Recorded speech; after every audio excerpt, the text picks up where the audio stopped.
There we go. We are back with another episode of Diary of an SEO. We've got Liam Quirk, founder at Quirky Digital on the podcast. Hey, Liam, how's it going? Hi, Josh. Yeah, all good, thanks. Incredibly busy time at the minute, but things are moving in the right direction. How are you? I'm good, man. I'm good. And we were just briefly chatting there before we hit record.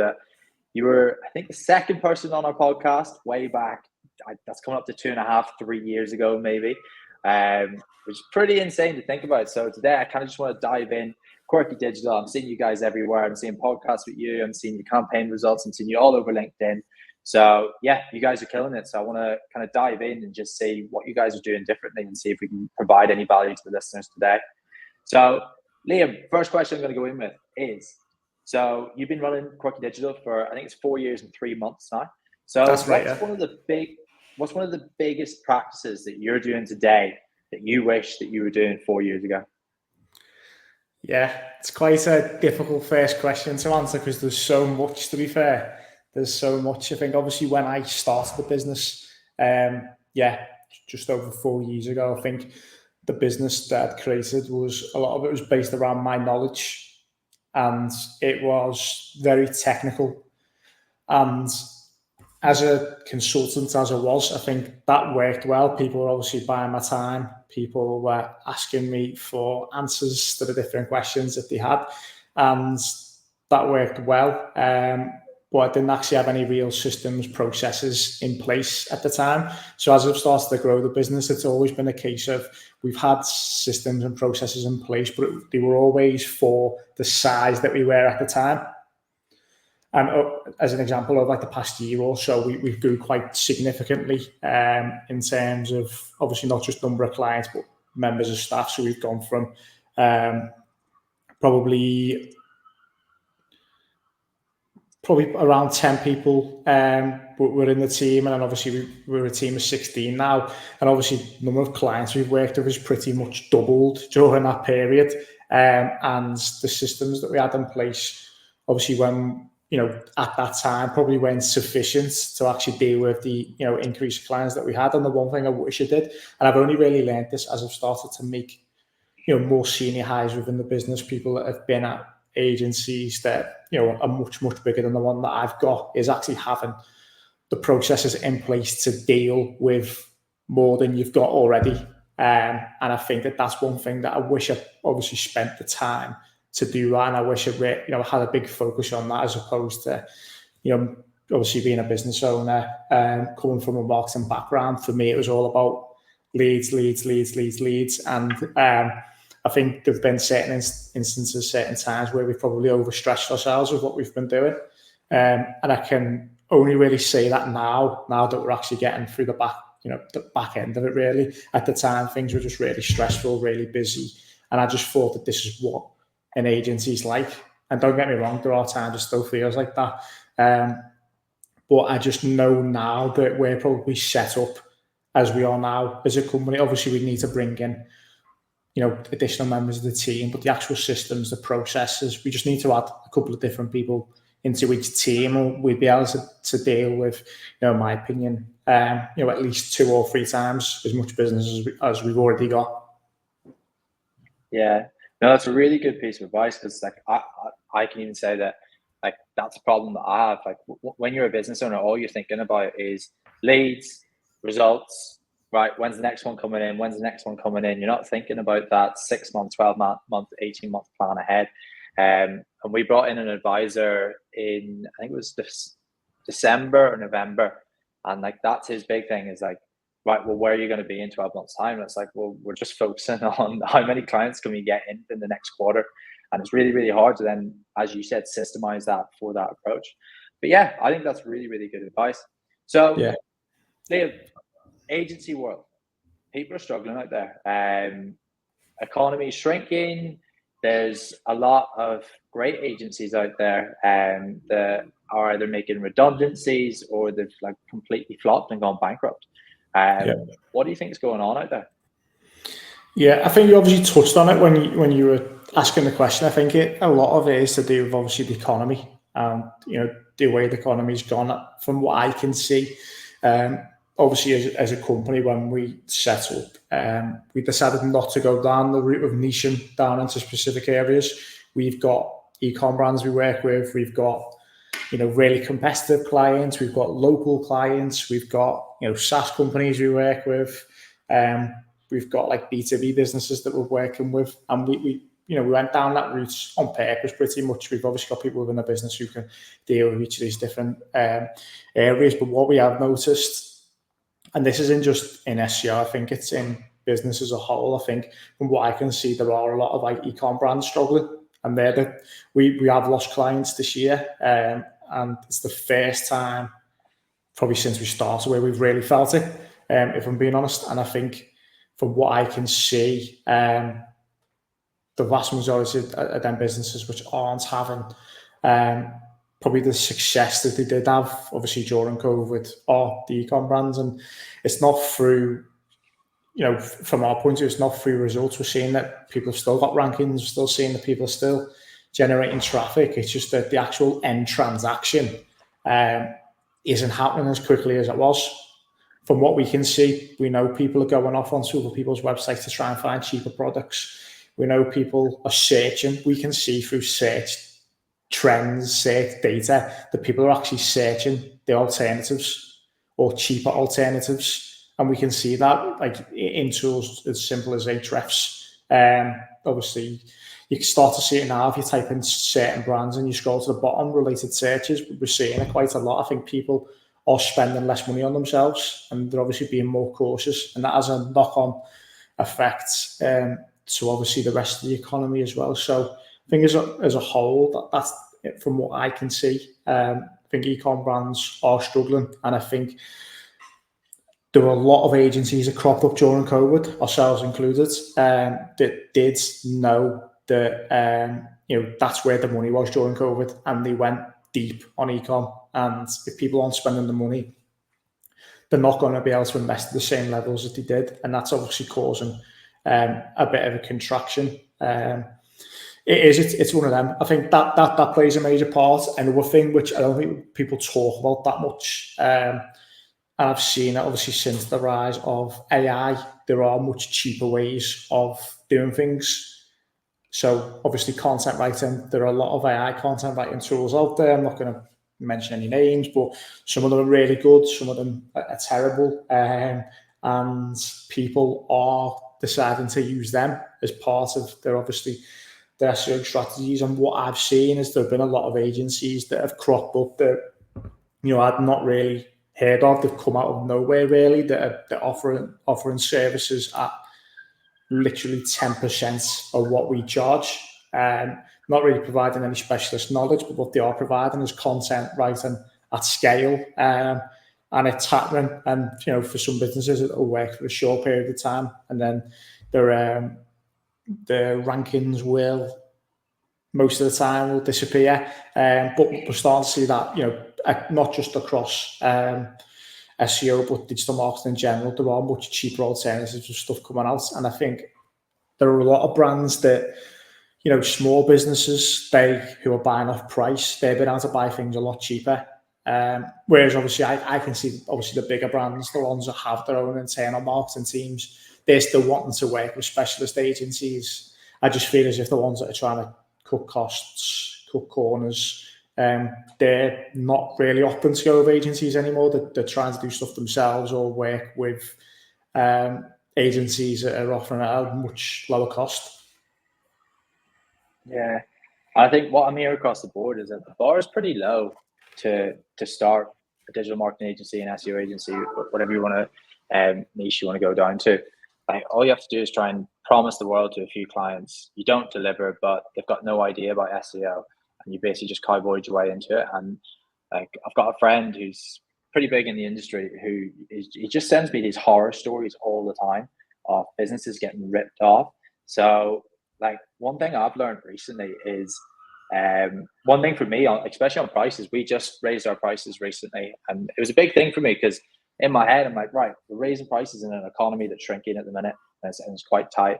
How is that going to go down? But I think once you've got X amount of years of brand building behind you, once you've got these great client results, these great case studies, then you should know your worth and you should go straight in on that. Yeah, no, 100%. I think, to be honest, the industry itself hasn't always had the best reputation. I think there've always been stories like that. I think just people probably talk about them more now than they do. I think they're much more publicly accessible because obviously it's so easy to get third party data now. And I think, yeah, it is interesting. I've always seen it. It's just a case of, it's how do you market yourself against them? And one thing I say to people is anytime we're compared on price, for example, if someone's in a half of what we've pitched, I will say, if it comes to a battle of price, it's like, let's say we're charging 5k a month and someone's charging 2.5 grand a month, I'll say, ask our competitor to show you a case study of what they've done with 2.5 grand a month previously. And that's the type of thing that, that works. It does work. If someone's buying off price, generally they will go with the cheaper option, but that gives them something else to think about. And that's the important thing. If you have got a brand, if you have got a reputation, obviously, built a personal brand as well, alongside the business, which, if someone's willing to put their face towards something, and, a lot of our marketing that we've been doing is in the northwest of England. It's like we encourage people to come into our office, that type of stuff. We're at all these different types of events. I think that the element of trust that brings helps you stand out as well. Whereas there are a lot of these agencies that have cropped up, which, they are pretty much faceless businesses. And don't get me wrong, sometimes I wish I did have a faceless business. But I think when it actually comes to growing something which is proper, something which is going to be able to work with big brands, I think that's what you've got to look out for. Is there somebody there that's stamping a name on it? Awesome. And let's dive into, so you gave an example there that you lost a few e-com clients recently. So what is Quirky Digital's process for client acquisition? Is it converting people to straight to a landing page, into an email newsletter, nurture sequences? What's your process look like?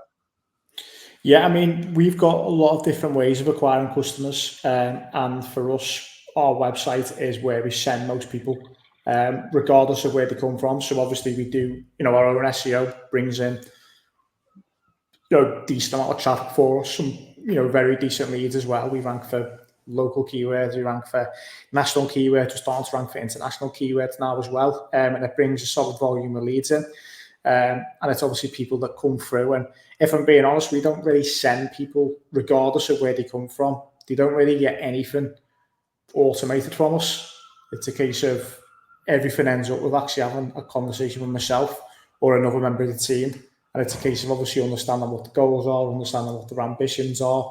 Obviously, can they afford to actually use our services? Are we the right fit for them? It's based off that. We go down the route of obviously, then becoming an actual prospect, going through the proposal process, and we try and get that done pretty quickly.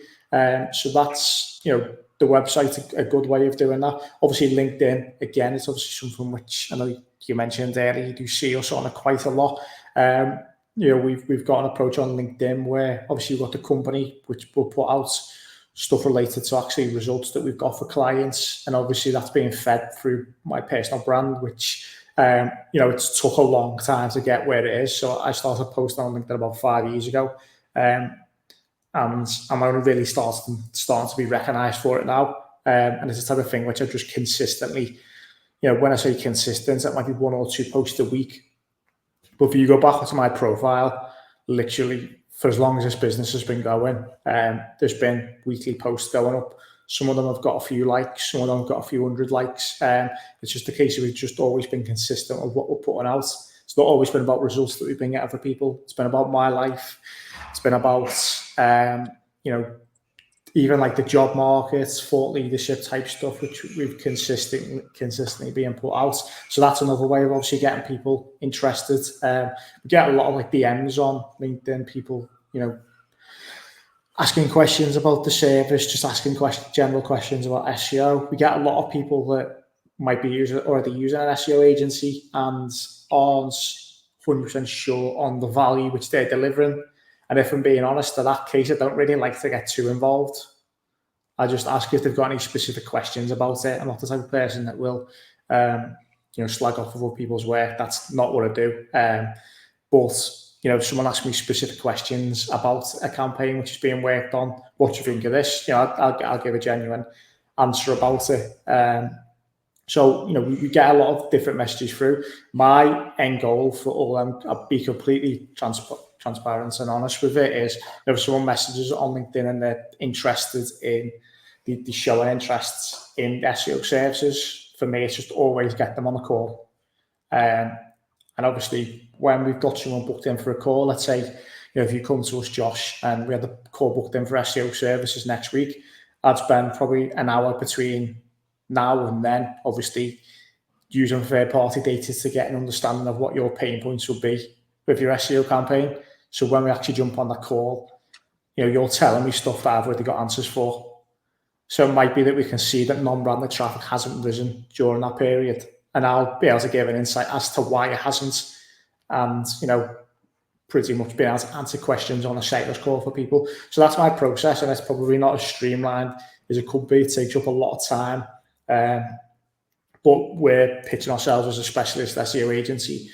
There might be a time in the future where we do have BDMs, we do have salespeople, but for now, we know that if we're pitching against someone and they're using a BDM or a salesperson, we're going to win every time because we've got actual special knowledge. We don't need to wait for people to, jump on a call and answer your questions. It can all be done by myself who's selling. And 9 times out of 10, I've got the answers to what people are asking. Or if I don't, it's quite easy for me to get someone, some outside expertise to then, just email someone after it. So it's, I think our process, it's not necessarily streamlined, but we get a lot of leads, and we can obviously be quite picky with obviously who we're working with as well. Awesome. I love it. And in terms of, Liam, your position at the company, obviously you run strategy, everything that goes behind closed doors that nobody really gets to see. But in terms of jumping on calls with clients, is that something that you do all the time? Not really, no.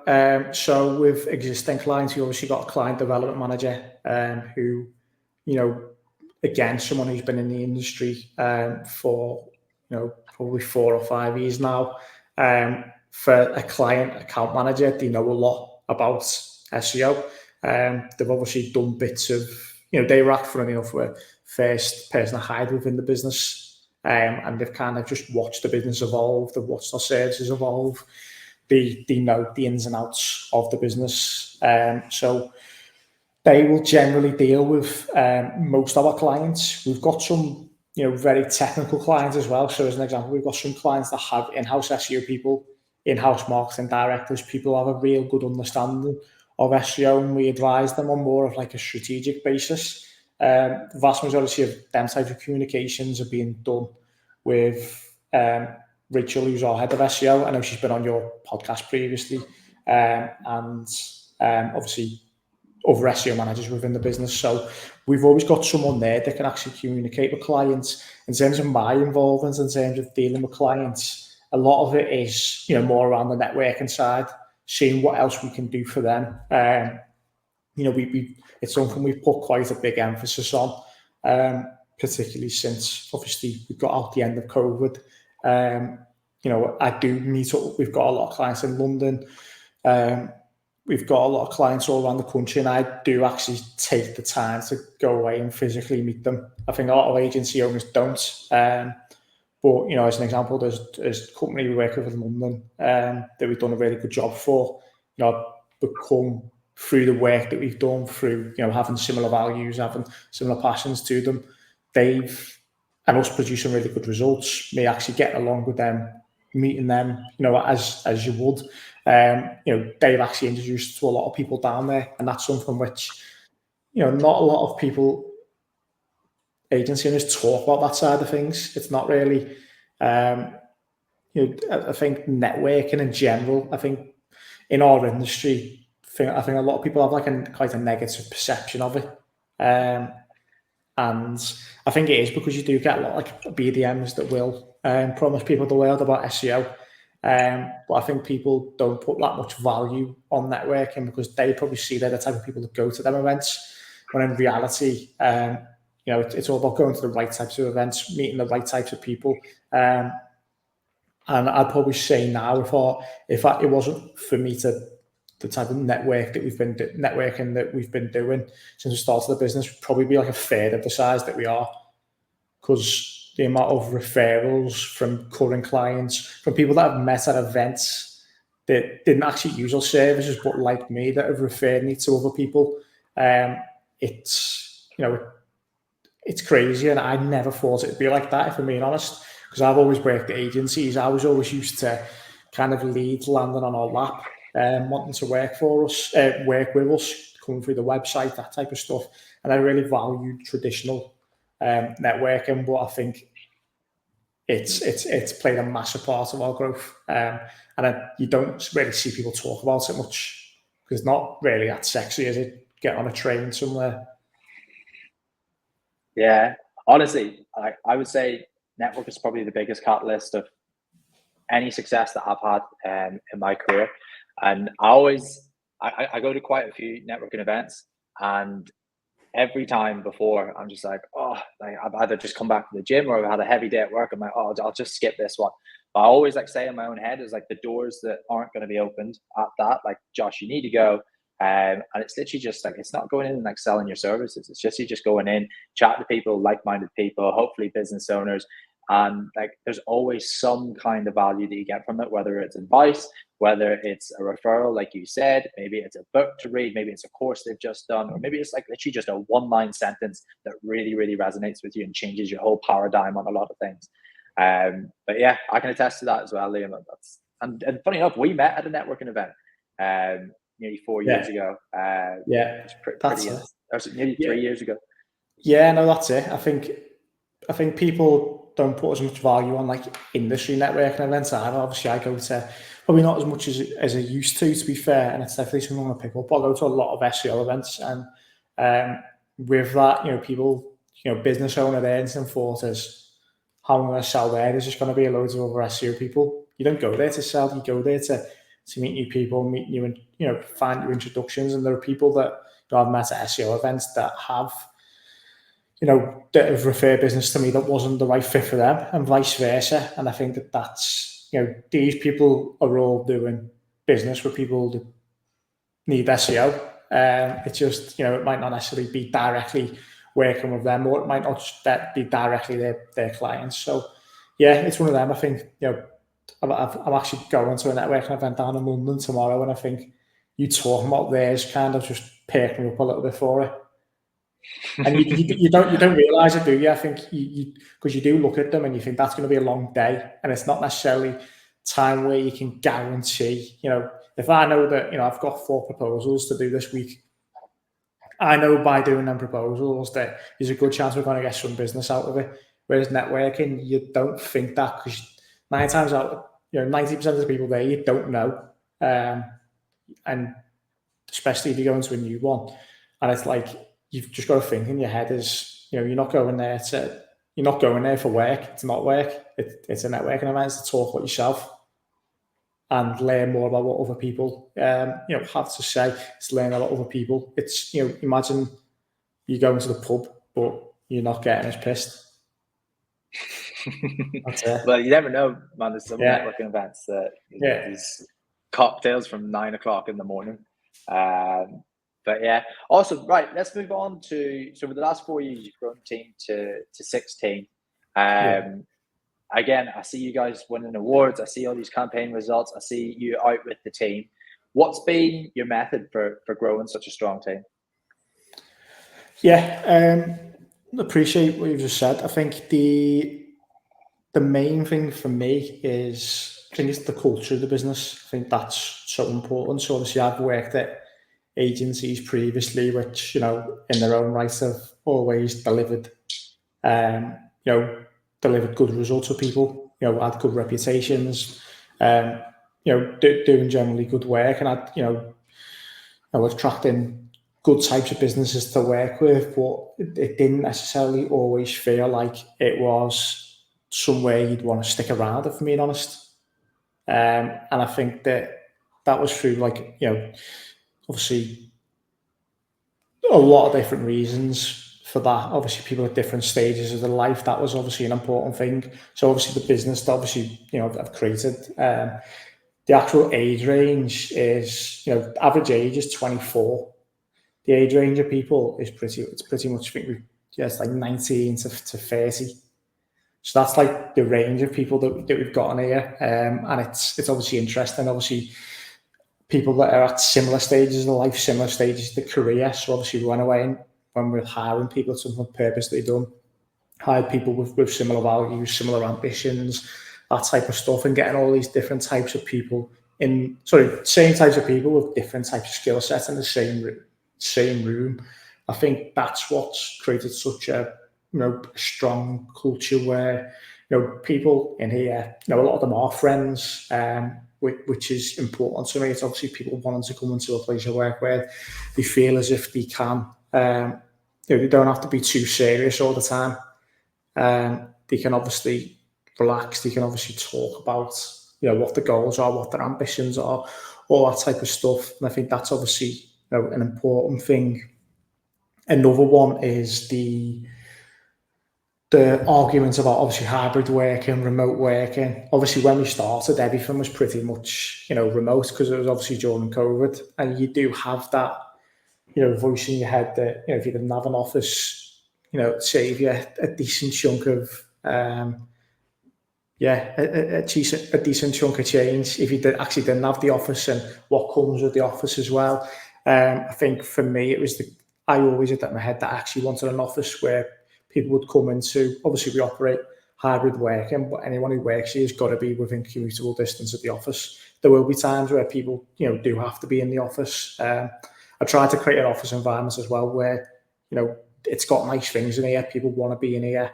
We've got a bar, that type of stuff. So I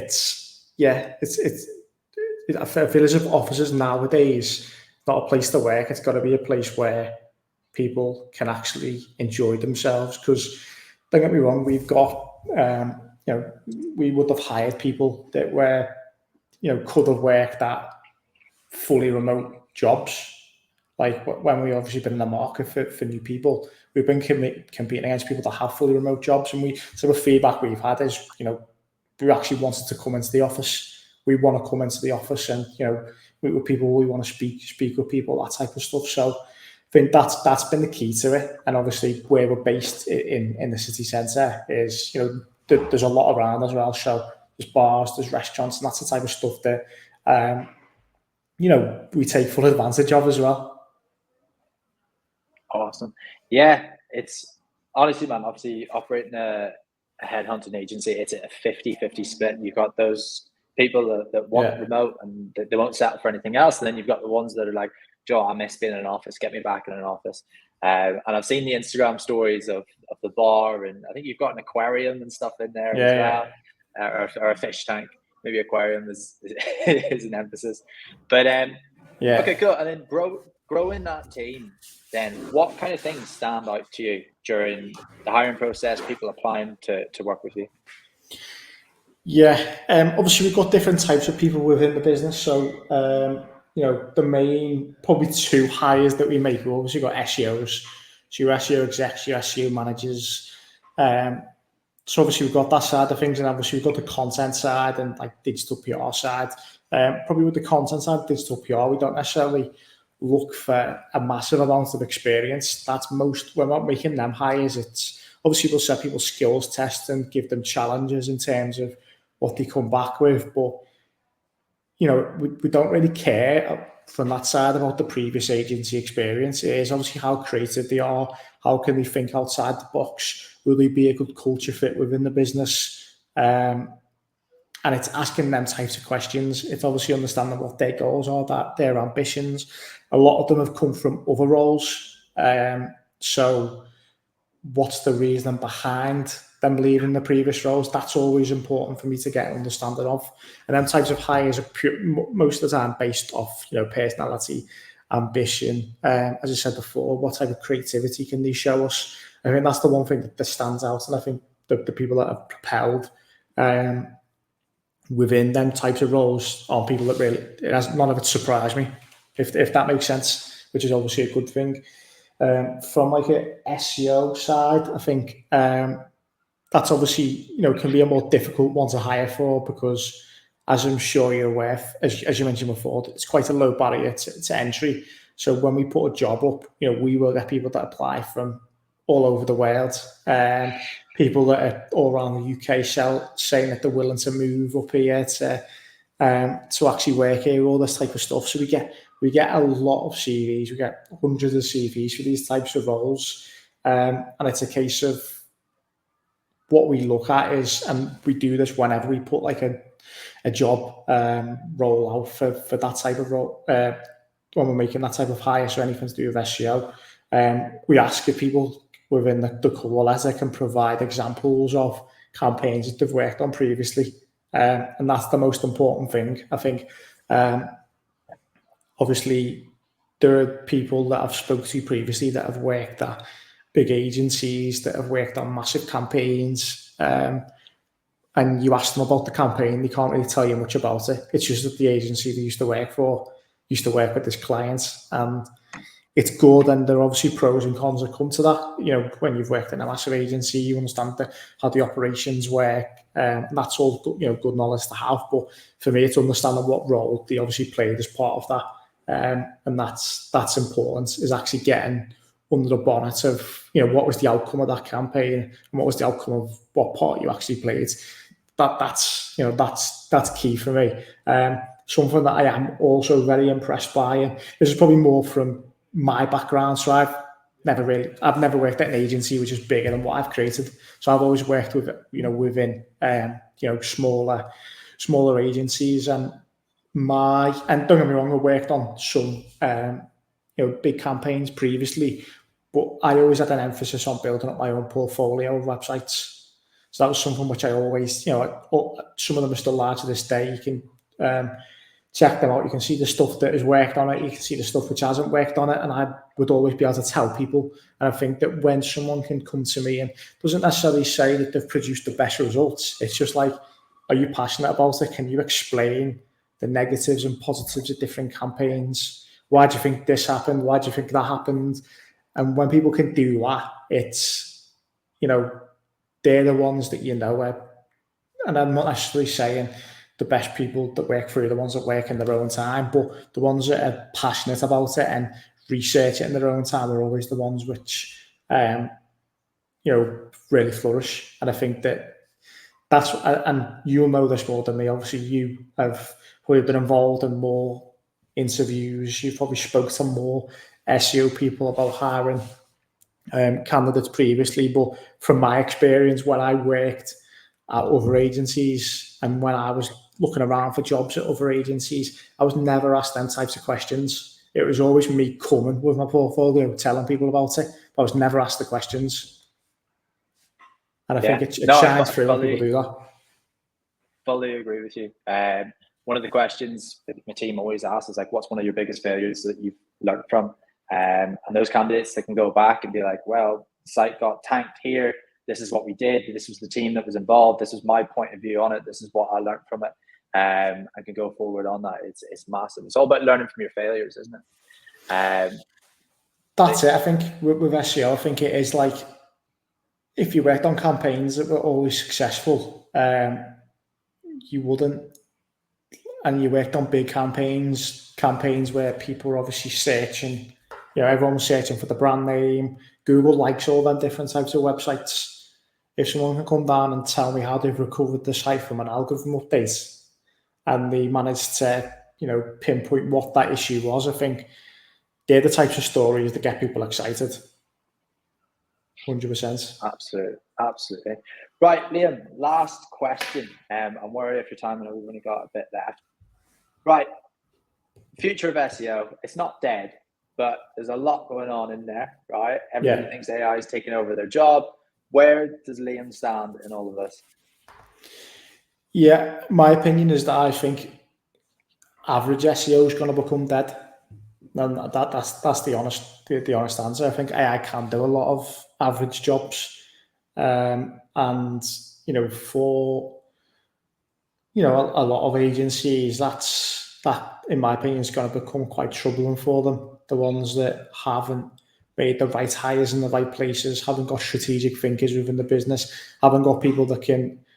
Because I feel as if now it's not just about results that are being delivered. I think it's about demonstrating value as well. What else can your thinking do for my business? It's all good and well having these keyword rankings, but what are them keyword rankings going to do for my business? And actually having them types of people within the business and being strategic about hiring them, I think that's what's going to help people stand out. Don't get me wrong, we're in a position where there'll be certain elements of our business which are threatened by it.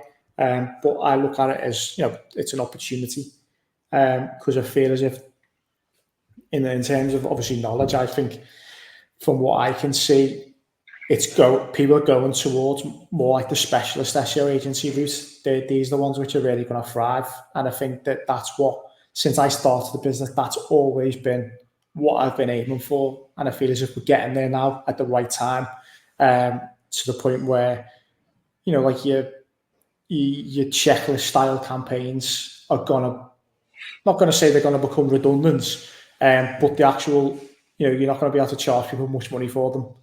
Like your checklist local campaigns, you're not, because AI can do a lot of it for people. There's software which is coming out which, can automate on-page SEO, that type of stuff. It's just that there are certain average tasks which aren't actually going to be needed anymore. So I feel as if, a lot of it's becoming more down the route of strategic thinking. I think the agencies that have started to thrive over like the past year or so, I think they have been the specialist agencies that have got systems in place to deliver specialist services. And that's the important thing. I think, there are a lot of specialist consultants out there, but it's how do you scale something up? And they're the ones that are going to become, the big agencies. And I think there are a lot of people that have, might have been really good SEOs that have created SEO agencies around them too much. And that was probably something which I noticed quite a while ago that I needed to move away from, and I've started to make, changes within the business, and it started to shine through recently. So I feel as if that's the way things are going. People are going to want knowledge more than actual deliverables. And to be honest, I think it's no shock really, because anyone can provide a lot of deliverables in the SEO industry. Now it's like who can provide the right deliverables at the right time, who can prioritize things at the right time, who can move the budgets into the right places at the right time. And I think that only really comes from experience and being around the right people. Awesome. I love it. Liam, where can people find you? Best place is LinkedIn. Yeah, LinkedIn. So obviously my name, Liam Quirk, or started to post a lot on Instagram now as well. So Quirky SEO. So a lot of videos going up on there.